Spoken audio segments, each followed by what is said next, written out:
କାଠୁରିଆ ଏବଂ ସୁନା କୁରାଢ଼ୀର କାହାଣୀ।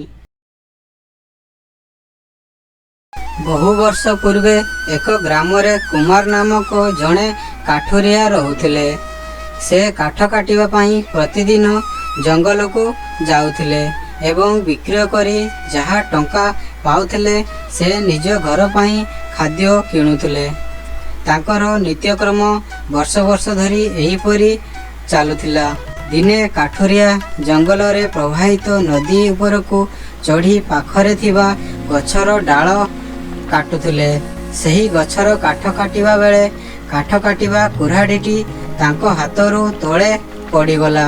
ଆଉ କୁମାର ଶୀଘ୍ର ଗଛରୁ ଓହ୍ଲାଇ କୁରାଢ଼ୀଟିକୁ ଖୋଜିବା ଆରମ୍ଭ କରିଲେ। ହଁ, ମୁଁ ଯାଏ। ମୋ କୁରାଢ଼ୀଟି ଏହି ନଦୀ ନିକଟରେ ପଡ଼ିଥିବ ଏବଂ ଖୋଜାଖୋଜି କଲେ ମୋତେ ମିଳିଯିବ। କୁମାର ବହୁତ ଖୋଜାଖୋଜି କଲେ, କିନ୍ତୁ ସେ ତାଙ୍କର କୁରାଢ଼ୀ ପାଇଲେ ନାହିଁ।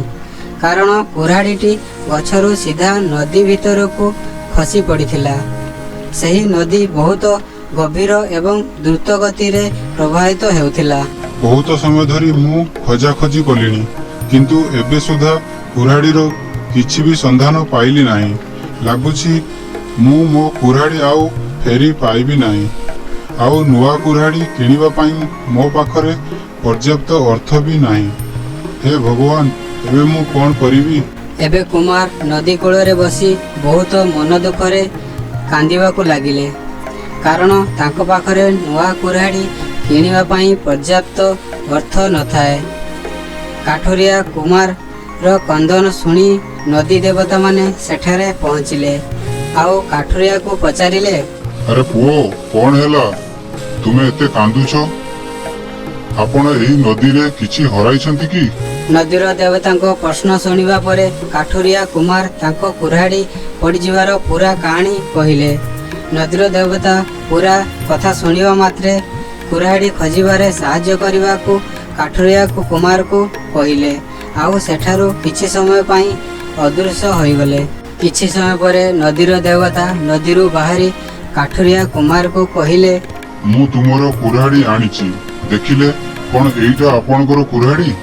ନଦୀ ଦେବତାଙ୍କ କଥା ଶୁଣିବା ପରେ କାଠୁରିଆ କୁମାରଙ୍କ ମୁହଁରେ ହସ ଦେଖାଗଲା। ତାପରେ କୁମାର ଦେଖିଲେ ଯେ ନଦୀର ଦେବତା ତାଙ୍କ ହାତରେ ଏକ ସ୍ୱର୍ଣ୍ଣ ରଙ୍ଗର କୁରାଢ଼ୀ ନେଇଛନ୍ତି। କାଠୁରିଆ କୁମାର ଦୁଃଖ ମନରେ କହିଲେ, ଏହି ସ୍ୱର୍ଣ୍ଣ ରଙ୍ଗର କୁରାଢ଼ୀ ମୋର ନୁହେଁ।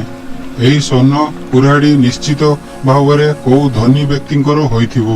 କାଠୁରିଆ କୁମାରଙ୍କ କଥା ଶୁଣିବା ପରେ ନଦୀର ଦେବତା ପୁଣି ଅଦୃଶ୍ୟ ହୋଇଗଲେ।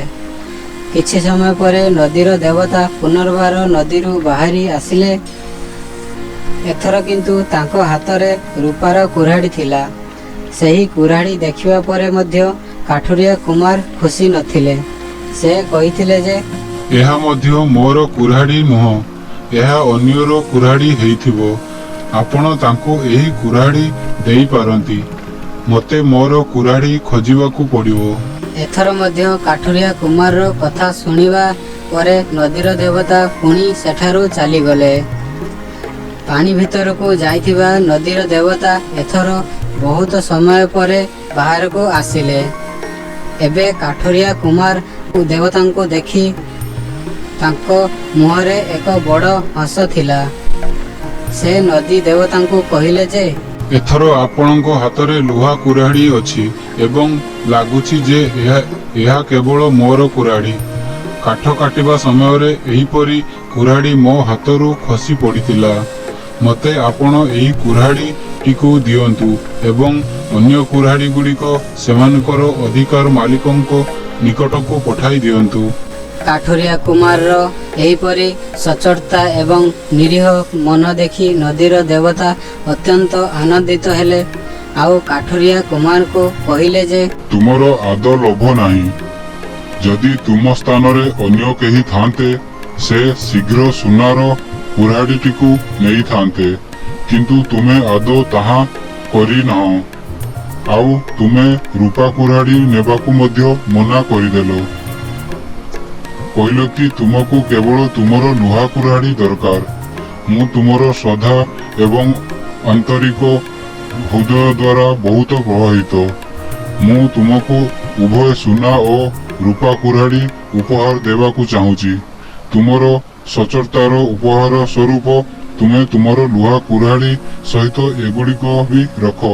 କାଠୁରିଆ କୁମାର ଏବେ ତାଙ୍କ ଲୁହା କୁରାଢ଼ୀ ସହିତ ନଦୀର ଦେବତା ଦେଇଥିବା ଉପହାର ସୁନା ଓ ରୂପା କୁରାଢ଼ୀ ନେଇ ଅତି ଆନନ୍ଦରେ ଘରକୁ ଫେରି ଆସିଲେ। ଏ କାହାଣୀରୁ ଆମେ କ'ଣ ଶିଖିଲେ? ସତ କହିବାକୁ ଗଲେ ଏହି ଧନ ସମ୍ପତ୍ତି ଜଗତରେ କିଛି ନାହିଁ। ଭଲ ବିଶ୍ୱାସ ଆଉ ସଚ୍ଚୋଟପଣିଆ ଥିବା ବ୍ୟକ୍ତିଙ୍କୁ ଚାରିଆଡ଼େ ପ୍ରଶଂସା କରାଯାଏ।